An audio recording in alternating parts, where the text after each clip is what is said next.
I believe that if we are honest with ourselves, that the most fascinating problem in the world is, who am I?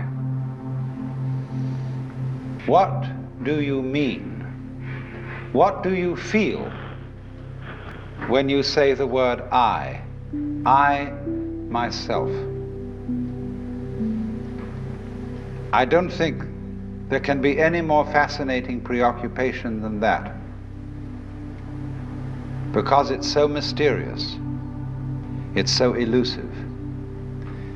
Because what you are in your inmost being escapes your examination in rather the same way that you can't look directly into your own eyes without using a mirror, you can't bite your own teeth, and you can't touch the tip of this finger with the tip of this finger. And that's why there's always an element of profound mystery in the problem of who we are. This problem has fascinated me for many years, and I've made many inquiries, and there is a certain consensus about this, a certain agreement, especially among people who live in Western civilization. Most of us feel I, ego, myself, my source of consciousness, to be a center of awareness and a source of action that resides in the middle of a bag of skin. And so we have what I have called the conception of ourselves as a skin-encapsulated ego. Now, it's very funny how we use the word I. We don't say, I beat my heart, in the same way as we say, I walk, I think, I talk. We feel that our heart beats itself, and that has nothing very much to do with I. In other words, we don't regard I myself as identical with our whole physical organism. We regard it as something inside it. And most Western people locate their ego inside their heads. You are somewhere between your eyes and between your ears, and the rest of you dangles from that point of reference. It is not so in other cultures. When a Chinese or Japanese person wants to locate the center of himself, he points here to what Japanese call the kokoro, or the Chinese call shin, the heart, mind. Some people also locate themselves at the solar plexus. But by and large, we locate ourselves behind the eyes and somewhere between the ears. We speak of coming into this world. And this whole sensation that we are brought up to have of being an island of consciousness locked up in a bag of skin, facing outside us a world that is profoundly alien to us, in the sense that what is outside me is not me. This sets up a fundamental sensation of hostility and estrangement between ourselves and the so-called external world. And therefore, we go on to talk about the conquest of nature, the conquest of space, and view ourselves in a kind of battle array towards the world outside us. Now, actually, it is absolutely absurd to say that we came into this world. We didn't. We came out of it. What do you think you are? Supposing this world is a tree. Are you leaves on its branches, or are you a bunch of birds that settled on a dead old tree from somewhere else? Surely, everything that we know about living organisms from the standpoint of the sciences shows us that we grow out of this world, that we, each one of us, are what you might call symptoms of the state of the universe as a whole. But you see, that is not part of our common sense. Western man has for many centuries been under the influence of two great myths.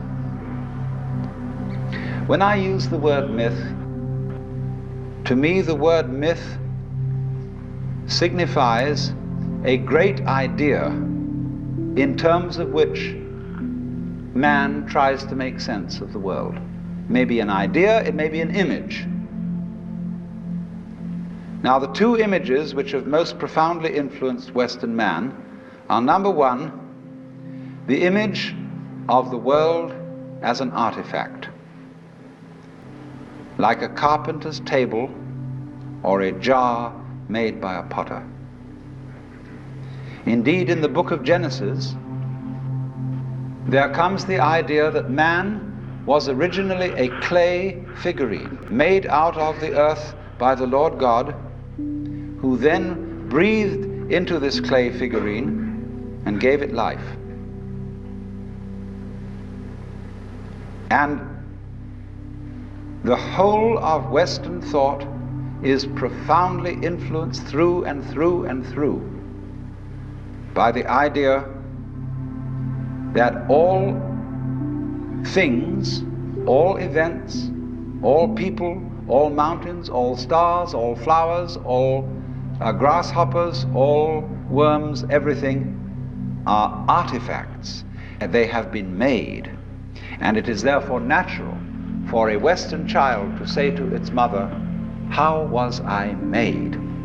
That would be quite an unnatural question for a Chinese child, because the Chinese do not think of nature as something made. They look upon it as something that grows, and the two processes are quite different.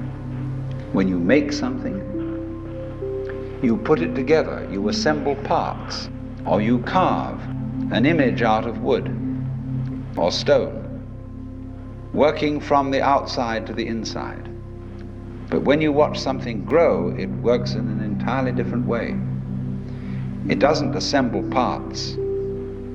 It expands from within and gradually complicates itself, expanding outwards, like a bud blossoming, like a seed turning into a plant. But behind our whole thought in the West is the idea that the world is an artifact, that it is put together by a celestial architect, carpenter, and artist, who therefore knows how it was done. Because as we have in popular theology understood the Lord God, He is the mastermind who knows everything. And if you ask the Lord God exactly how high is Mount Whitney to the nearest millimeter, He would know exactly like that and would tell you. Any question, the Cosmic Encyclopedia Britannica.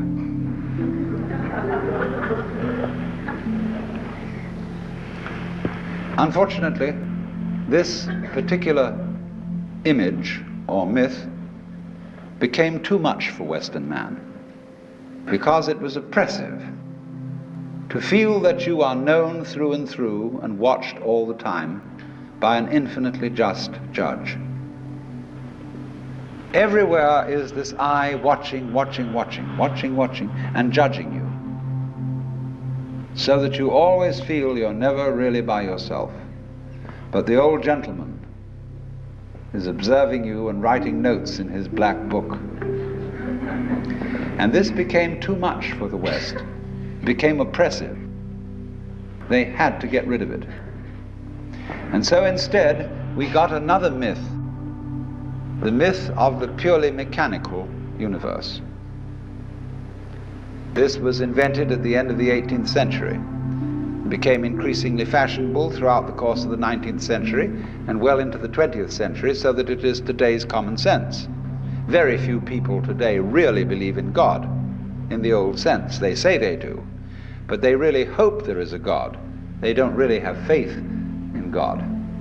They fervently wish that there was one and feel that they ought to believe that there is. But the idea of the universe being ruled by that marvelous old gentleman is no longer plausible.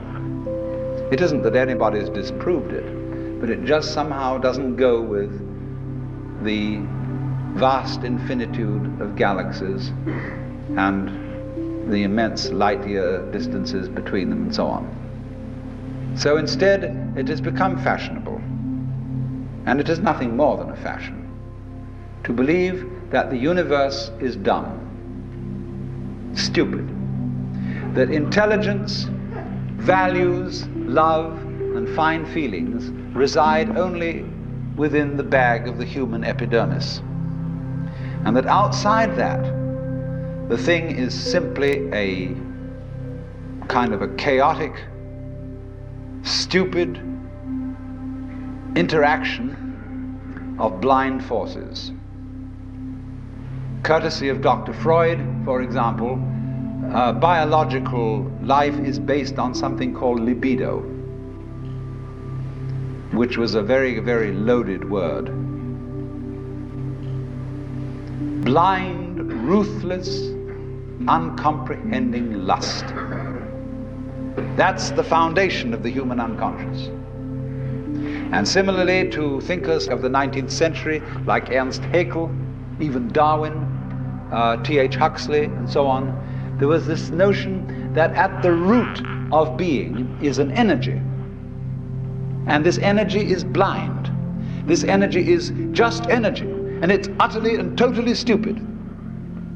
And our intelligence is an unfortunate accident. By some weird freak of evolution, we came to be these feeling and rational beings, more or less rational. And this is a ghastly mistake, because here we are in a universe that has nothing in common with us, that doesn't share our feelings, has no real interest in us. We're just a sort of cosmic fluke. And therefore, the only hope for mankind is to beat this irrational universe into submission and conquer it and master it. Now, all this is perfectly idiotic. If you would think that the idea of the universe as being the creation of a benevolent old gentleman, although he's not so benevolent, he takes a sort of this hurts me more than it's going to hurt you sort of attitude to things.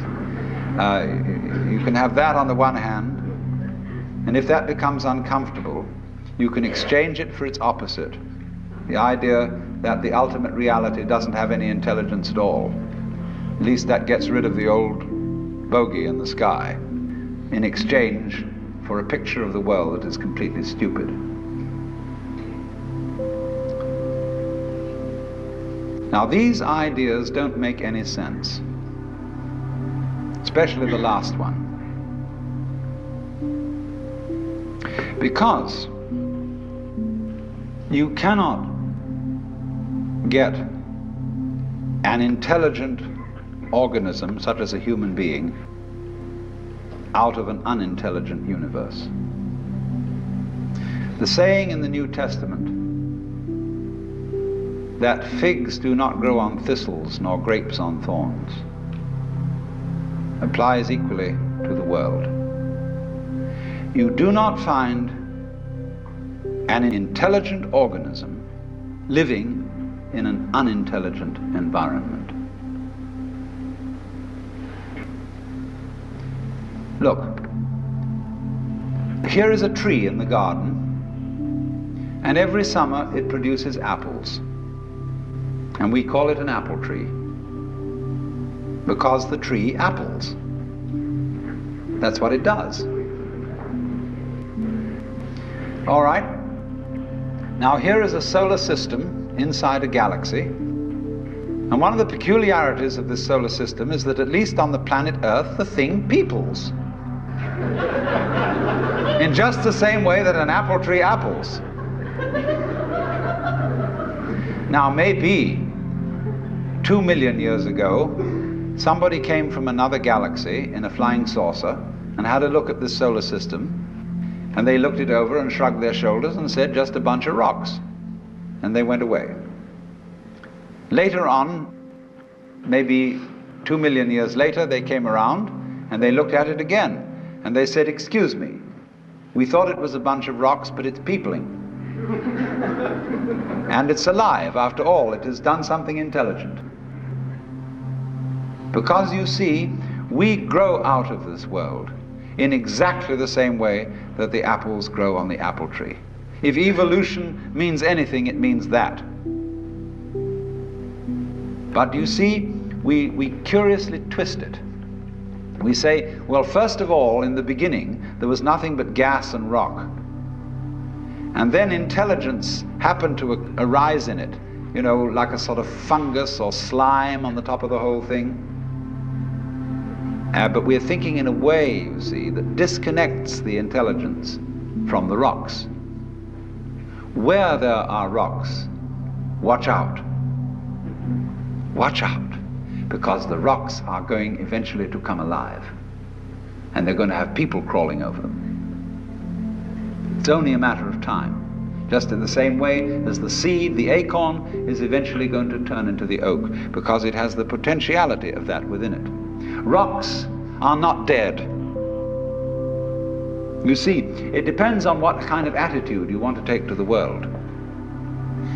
If you want to put the world down, you say, oh, well, fundamentally it's only just a lot of geology. It's a stupidity. And it so happens that a kind of a freak comes up in it which we call consciousness. And that's an attitude that you take when you want to prove to people that you're a tough guy, that you're realistic, that you face facts, and that you don't indulge in wishful thinking. It's just a matter of role-playing. And you must be aware of these things. They are fashions in the intellectual world. On the other hand, if you feel warm-hearted towards the universe, you put it up instead of putting it down, and you say about rocks, they're really conscious, but a very primitive form of consciousness. Because after all, when I take even this crystal here, which is glass, and go, well, it makes a noise. And that response, that resonance, is an extremely primitive form of consciousness. Our consciousness is much more subtle than that. But when you hit a bell and it rings, you touch a crystal and it responds, inside itself, it has a very simple reaction. It goes jangle inside, whereas we go jangle with all sorts of colors and lights and intelligence, ideas and thoughts. It's more complicated. But both are equally conscious, but conscious in different degrees. That is a perfectly acceptable idea. See, all I'm saying is that minerals are a rudimentary form of consciousness, whereas the other people are saying that consciousness is a complicated form of minerals. What they want to do is to say everything is kind of bleh, whereas what I want to say is hooray, you know, life is a good show. Now then, as we study man or any other living organism and try and describe him accurately and scientifically, we find that our normal sensation of ourselves as isolated egos inside a bag of skin is a hallucination. It really is. It's absolutely nutty. Because when you describe human behavior, or the behavior of a mouse or a rat or a chicken or anything you want to describe, you find that as you try to describe its behavior accurately, you must also describe the behavior of its environment. Supposing I walk and you want to describe the action of walking, you can't talk about my walking without also describing the floor. Because if you don't describe the floor and the space in which I am moving, all you will be describing is somebody swinging his legs in empty space. You know, you couldn't see me unless you could also see my background, what stands behind me. See, if I myself, if the boundaries of my skin were coterminous with your whole field of vision, you wouldn't see me at all. You would see my bright red vest instead. That's why I put it on this evening, to demonstrate this point. And that would be the thing that filled your field of vision, that was the thing standing there. You wouldn't see me, because in order to see me, you have to see not only what is inside the boundary of my skin, but you have to see what is outside it too. Now that's terribly important. Really, the fundamental, ultimate mystery, the only thing you need to know to understand the deepest metaphysical secrets is this: that for every outside there is an inside, and for every inside there is an outside. And although they are different, they go together. There is, in other words, a secret conspiracy between all insides and all outsides, and the conspiracy is this: to look as different as possible, and yet underneath to be identical, because you don't find one without the other. Like Tweedledum and Tweedledee agreed to have a battle. Note that, agreed. So there is a secret. What is esoteric, what is profound, and what is deep is what we will call the implicit. What is obvious and on the open is what we will call the explicit.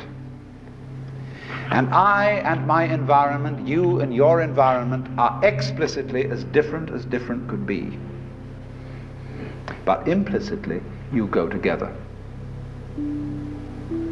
And this is discovered by the scientist when he tries, as the whole art of science is to describe what happens exactly. And when he describes exactly what you do, he finds out that your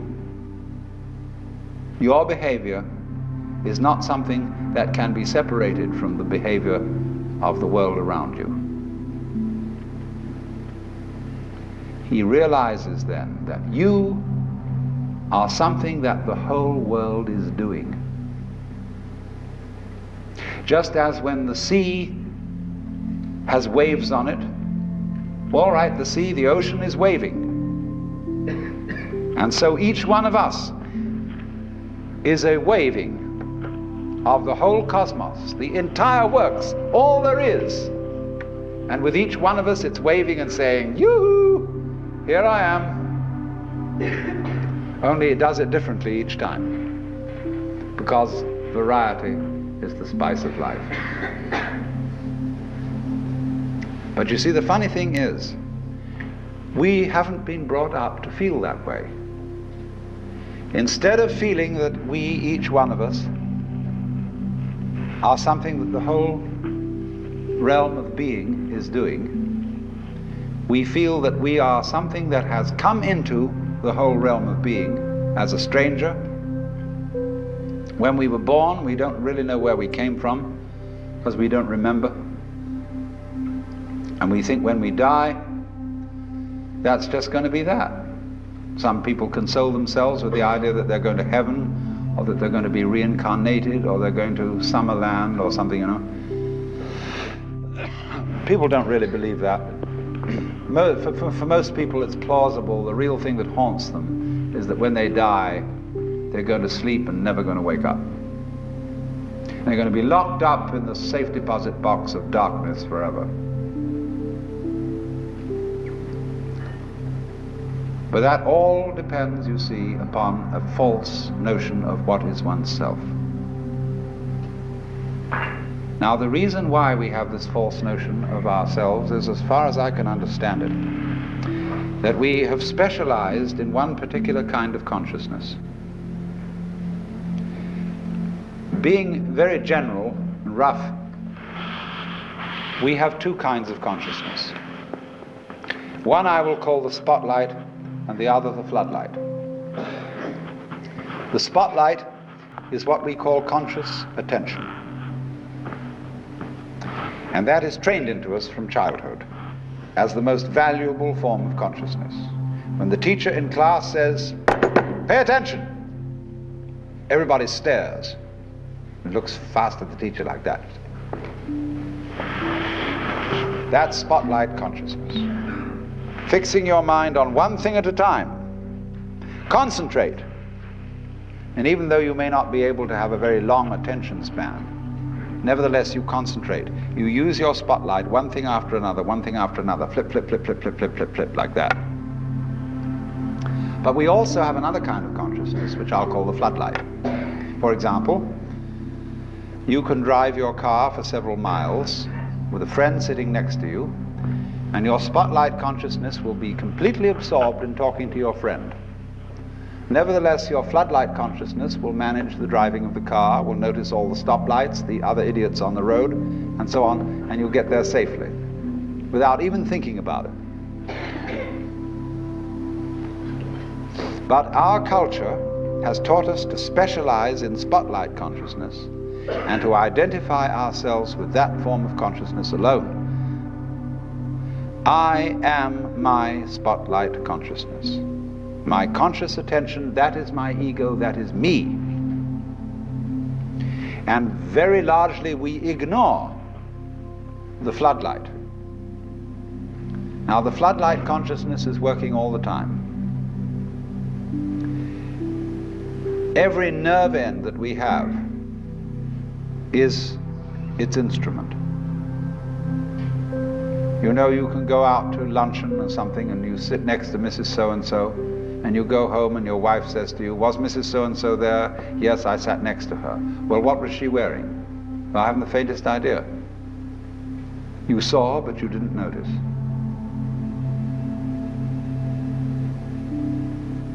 Now, because we have been brought up to identify ourselves with the spotlight consciousness, and the floodlight consciousness is undervalued, we have this sensation of ourselves as being just the spotlight, just the ego that looks and attends to this and that and the other. And so we ignore and are unaware of the vast, vast extent of our being. People who by various methods become fully aware of their floodlight consciousness have what is called a mystical experience, or a cosmic consciousness, or what the Buddhists call bodhi, awakening. The Hindus call moksha, liberation, because they discover that the real deep, deep self, that which you really are, fundamentally and forever, is the whole of being.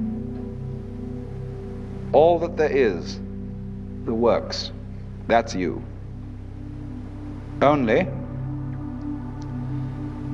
that universal self that is you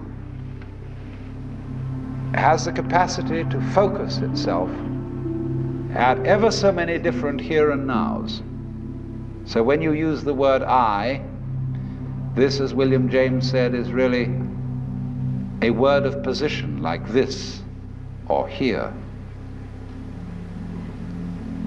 Just as a sun or star has many rays, so the whole cosmos expresses itself in you, in you, in you, in you, in you, with all the different variations. It plays games. It plays the John Doe game, the Mary Smith game. It plays the beetle game, the butterfly game, the bird game, the pigeon game, the fish game, the star game. Just like these are games that differ from each other, just like backgammon, whist, bridge, poker, pinochle, or like waltz, mazurka, minuet, and so on. It dances with infinite variety. But every single dance that it does, that is to say, you is what the whole thing is doing. But you see, we forget it.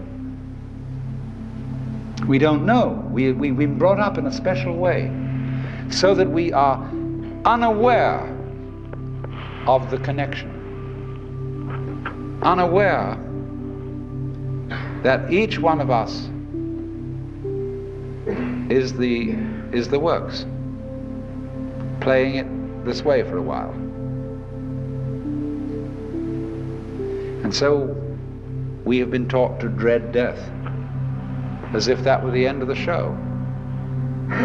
It won't happen anymore. And therefore to be afraid of all the things that might bring about death, pain, sickness, suffering. And if you don't know, you see, if you're not really vividly aware of the fact that you are basically the works, you have no real joy in life. You're just a bundle of anxiety mixed up with guilt. Because you see, when we bring children into the world, we play awful games with them. Instead of saying, "How do you do? Welcome to the human race. Now, my dear, we are playing some very complicated games. And these are the rules of the game we're playing. I want you to understand them, and then you learn them, and then when you get a little bit older, you may be able to think up some better rules." Instead of being quite direct with our children, instead we say, "So here you are." It was a nasty baby anyhow. You're here on probation, you understand that? And maybe when you grow up a bit, you'll be acceptable. But until then, you should be seen and not heard. You're a mess. And you've got to be educated and schooled and whipped until you're human. So that these attitudes which are inculcated into us in infancy go on into old age. The way you start out is liable to be the way you finish. So people going around fundamentally feeling that they don't belong, because their parents said to them in the first place, "Look, you don't really belong here. You're here on sufferance. You're on probation. You're not a human being yet." And people feel this right on into old age. And so they figure that the universe is presided over by this awful kind of God the Father parent, who, yes, has our best interest at heart, is loving, but who spares the rod spoils the child. Whom the Lord loveth, he chasteneth. And so everybody's sort of, when's it going to hit next? And so don't feel that they belong. So we get this ghastly, what I call Christian ego. It's a little bit Jewish too.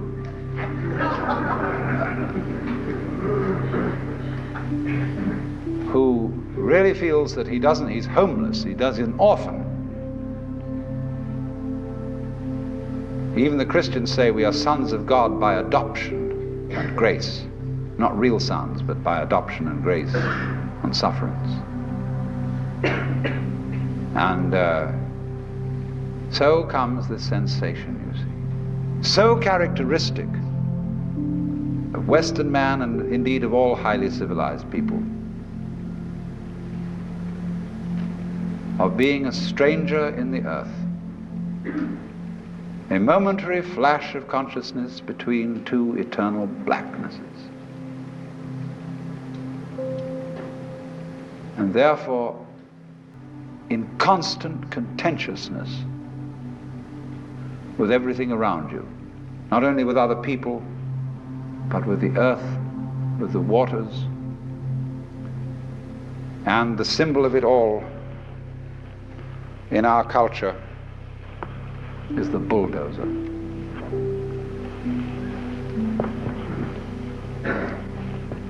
Where I live, aboard a ferry boat, there is opposite us, across the water, or was opposite to us, some lovely hills. They are going to put houses there, but they are going to try and put the sort of houses you would find in a suburban tract lot, on a hill of all things. Because a good architect can make a house fit the hill. He doesn't have to destroy the hill to put a house on it. And if you want to live on a hill, obviously you want to live on a hill.